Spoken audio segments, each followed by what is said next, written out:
The end of the Beatles in 1970 was less a clean break than a slow unraveling. For 2 years, cracks had widened until John Lennon finally voiced what had long been unspoken, that the dream was over. Paul McCartney's lawsuit to dissolve their partnership only made the rupture official, tearing away the last fragile threads of civility. What followed was bitterness played out in public, songs used as daggers, interviews turned into battlegrounds. George Harrison seized his chance to flourish outside the Lennon-McCartney shadow, while Ringo Starr, forever the steady pulse of the band, somehow remained the one who could still hold pieces of their fractured brotherhood together. His third solo record would prove that the bonds of friendship ran deeper than the ruins of their partnership.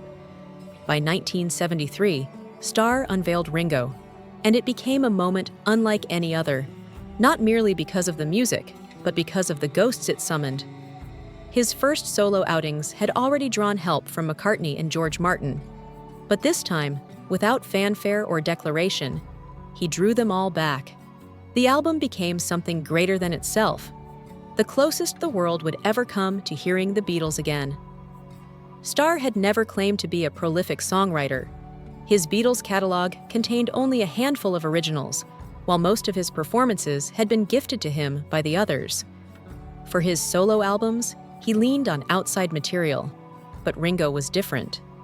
This time, he turned back to the family he had once been part of. Each of the 4 Beatles left their fingerprints on the record, creating a mosaic of their shared history. It began with "I'm the Greatest," a sly anthem penned by Lennon and performed by Lennon, Harrison, and Starr together, a fleeting reunion preserved in sound. Then came "Photograph," shimmering and aching, written with Harrison. It became a hit, but later it became something more. A farewell when Starr sang it at the concert for George in 2002. Harrison's voice echoed again in "You and Me, Babe," co-written with their longtime companion Mal Evans, wrapping the album in threads of memory and loyalty. Yet the most unexpected contribution came from Paul McCartney. Alongside Linda, he crafted 6 O'Clock and lent his voice and playing to the track.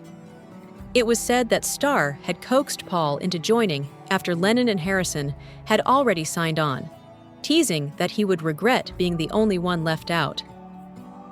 Beneath the humor was a quiet truth. McCartney's return was an unspoken reconciliation. After years of wounds, after Lennon's cruel attack in "How Do You Sleep?" and Harrison's role in it, this collaboration suggested that forgiveness, though fragile, was possible. When the album appeared, it was an instant success, and hope flickered around the globe.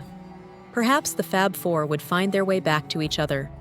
McCartney publicly dismissed the idea, yet time has shown that their story might not have ended so abruptly if not for tragedy. Lennon's life was cut short, and with it, any chance of a true reunion.